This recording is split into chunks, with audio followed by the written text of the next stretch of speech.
Ryan Reynolds here from Mint Mobile. I don't know if you knew this, but anyone can get the same premium wireless for $15 a month plan that I've been enjoying. It's not just for celebrities. So do like I did and have one of your assistants switch you to Mint Mobile today. I'm told it's super easy to do at mintmobile.com/switch. Upfront payment of $45 for 3-month plan, equivalent to $15 per month required. Intro rate first 3 months only, then full price plan options available. Taxes and fees extra. See full terms at mintmobile.com. Prime Minister Narendra Modi has attacked the opposition for opposing a bill that they had themselves helped pass in 2023. The Women's Reservation Bill is only a pretext. The Modi government's real aim is the delimitation bill. The delimitation bill is vote chori by another name.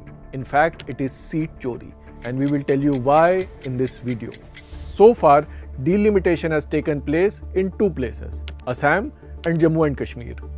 There are 2 big predictions we can make based on what happened here. First, boundaries of seats will be redrawn in a way that benefits the BJP. Second, population and census will be used selectively to benefit the BJP. Let's look at both these in detail. First, the redrawing of boundaries. What the government did in Assam and Jammu and Kashmir is called gerrymandering. Gerrymandering is a concept from American politics, which basically means manipulation of electoral boundaries to give one political party an unfair advantage. Let me explain this using these vegetables. Here are 4 constituencies. The tomatoes are voters of the incumbent party, onions are voters of the opposition, and the beans are boundaries between the constituencies. In these 2 seats, there are 2 voters of the incumbent party and 1 of the opposition. In these 2 seats, the situation is reverse. Based on these boundaries, both parties can win 2 seats each. Now what the government does is redraw the electoral boundaries in such a way that a large number of opposition voters get packed in 1 seat. So the tally changes from 2 seats to the government and 2 seats to the opposition to 3-1. You may think I'm exaggerating, but this is exactly what happened in Assam. Around 10 lakh voters, a majority of them Muslims, were taken from Barpeta Lok Sabha seat and added to Dhubri Lok Sabha seat, which was already a seat with an overwhelming Muslim majority. This did 2 things. First, a large number of Muslim voters were packed into 1 seat, Dhubri.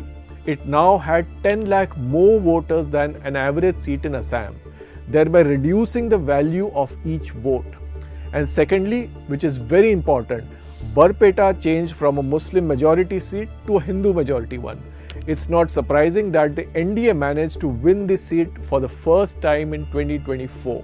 Because of this politically motivated redrawing, constituencies now have weird maps with 2 ends of the seat extremely far apart or a major geographical barrier in between. This happened in Jammu and Kashmir as well. Muslim majority areas from Jammu were added to the Anantnag Lok Sabha seat, even though there is an entire Pir Panjal mountain range separating the 2 regions. This made the Jammu region's seat completely safe for the BJP. This tactic can now be used nationwide to reduce the influence of opposition's voters. For instance, it can possibly be used in Punjab to reduce rural seats where Sikh farmers are in a majority and increase urban seats.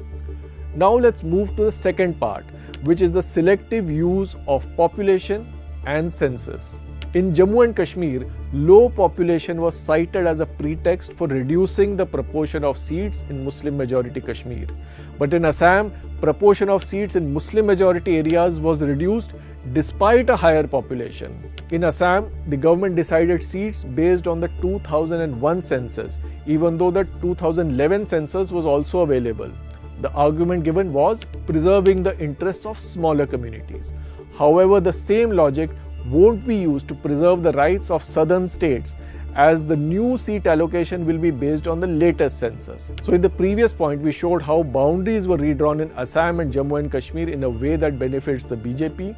And in this section, we showed how population and census are used in a selective way to benefit the BJP. But there is a bigger problem here.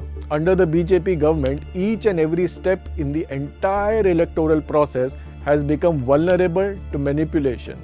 Seats are allocated to benefit the BJP. Boundaries are redrawn to benefit the BJP. Deployment of polling officials is done in a questionable manner.